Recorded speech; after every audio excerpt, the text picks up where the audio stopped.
Hi, this is Bird, and in this video I just thought I'd share my experiences with what's kind of my first attempt at making DIY chalk paint, homemade chalk paint. And well, first of all, when I was looking around, I wanted to buy some chalk paint, and when you look at the prices when you buy it in a litre pot, it was really very expensive. And I thought, well, there had to be a better way, a cheaper version or something, and I stumbled across making your own. And the basis of it is this powder I have in this jar, and you can find it under a couple of different names. It's got lots of uses. It's either limestone powder or calcium carbonate. And what you want to do, you want to measure a certain amount out, and then you want to mix it with water, turn it into a paste. Because if you try and mix that directly into your paint, apparently it can go lumpy. So wherever I looked, it said you must mix it into a paste first with water.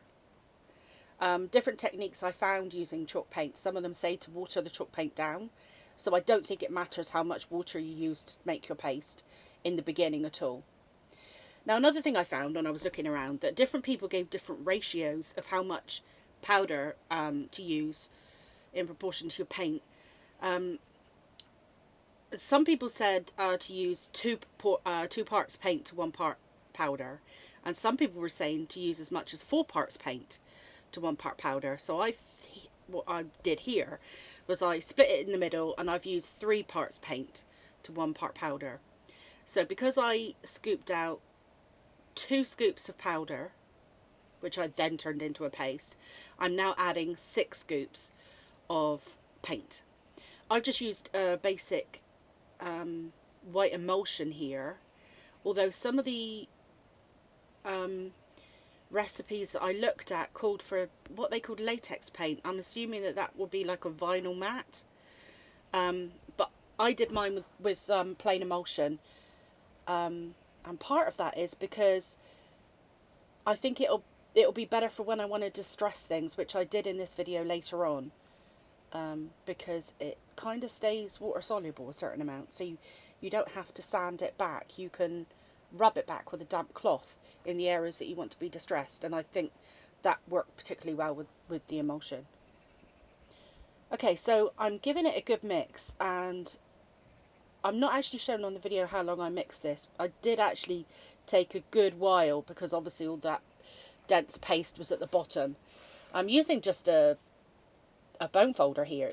I just wanted something longer, that could reach to the bottom of my pot. I don't think it matters what it was, but I did take a good while to give it a good mix. I didn't want any of lumps of or areas of paste at the bottom. I wanted to make sure that it was mixed fully through, and I could kind of tell there was a slight change in colour. It went a slightly, not yellow, but slightly off-white. What I want to show here is the cleanup on this is amazingly easy. I just used a wet wipe, and it got, even when the emulsion had kind of dried on you, which can be a bit stubborn, I think because it's got the powder in there, it cleaned up with a wet wipe, like so simply. And if I got it on any utensils or anything, I just wiped them off. I didn't really have to, give it a scrub under the sink or anything. So that was great. So here I'm showing you, once you've got your white chalk paint, you can then colour it. So I have used, in a majority of these, I used distress re-inkers. So I think any stamp re-inkers will work well here. I did use quite a bit of re-inker though, and what I did find was stronger in colour was when you get your little bottles of spritz or sprays that you can use for like stencils. Those I found I used a bit less of, so whether they're, stronger and you get a high, bigger quantity. Now, the unit I wanted to paint is this one here. I had a job trying to fit it underneath the camera, but I picked it up at a carboot sale for like 50p. I mean, you can't complain at that, can you? But obviously, I didn't like the wood finish. I didn't like the fact that it had varnish on it. You can see here that I actually tried using a rotary tool to get into the nooks and crannies and get rid of the paint that was in there. But in doing so, I just roughed up the whole area and I ruined the thing. And I was thinking about throwing it away. But I thought, well, look, why not? It only cost me 50p. Yeah, okay, I might have ruined it a bit, but let's see if I can make something out of it. See if it's, worth keeping. So I'm just slapping some of this chalk paint on. I think possibly I could have even gone a little bit thicker with this, because apparently you can, with chalk paint, cover any surface, even if it's glass, plastic, if it's, you know, a wood that's been varnished. Apparently it will give you good coverage in just one coat. I think I went a little bit sparse with my paint, so I just gave it a second coat. And here I am after the second coat has dried, and I've just got a really old towel that I use for my crafting, and I've dipped it into some clean water, and instead of sanding the edges, I'm just wiping them with this damp cloth.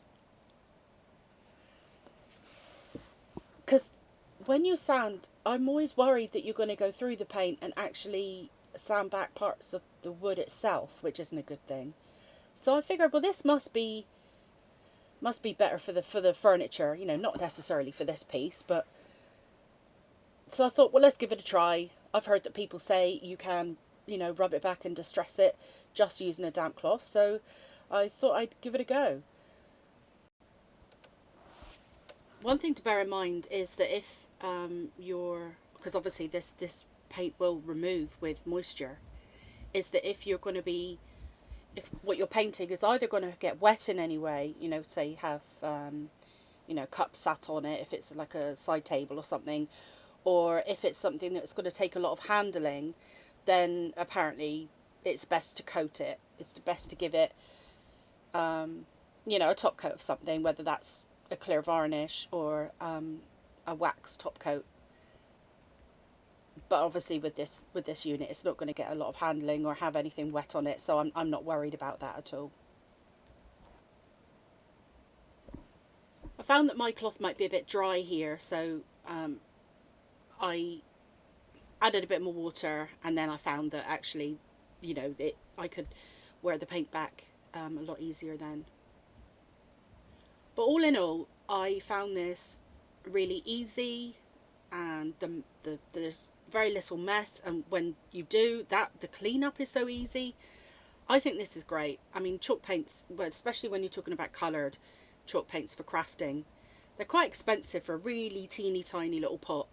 So being able to mix my own up, because I made quite a big pot of white chalk paint there, but I can take small portions of that, add some re-inkers to it, or any kind of dyes that I've got in my crafting stash, make any colour I want, and you know, it's a winner. And when you consider that it cost me $3.99, I think, for 500 grams of the powder from eBay,